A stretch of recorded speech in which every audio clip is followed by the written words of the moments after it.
Hello. So, ayan mga ka-red wine. Aguila International. Hello, hello. Ito po mga ka-red wine and international. Aguila International ang ating soup. Ayan. Gigisa tayo ng kamatis. Pagkatapos, lagyan natin siya ng 2 cups of water. Tapos, ating pakuluin yan. So, ayan guys, kumukulo na po siya after a few minutes. At lalagyan po natin siya ng isang bar ng butter. Para po ay mabango siya. Yan, pakuluin pa natin ng husto.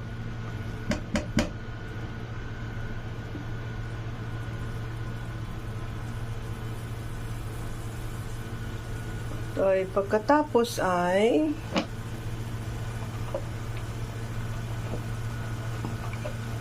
ilalagay po natin ang tofu soup. Ayan.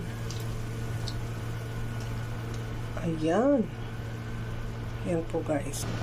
So, ayun na po guys, no? At kumukulo-kulo po siya. So, before natin siya ipapatayin yung apoy, ilalagay natin yung ating kimchi. Yan. Tapos, papatayin na natin ang ating apoy. Pagka maya-maya konti. Patay apoy. Hindi kailangang sumubra sa apoy. Ayan, guys.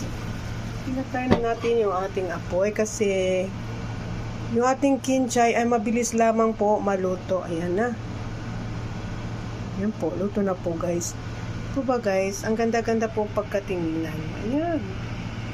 Meron na tayong sabaw na isi-serve sa kanila. Ayan. Masarap-sarap, maasim-asim na masarap-sarap. Ayun. Tsaka mabango dahil sa kimchi. Thank you for watching guys sa live, sa content ni Red Wine. Thank you so much.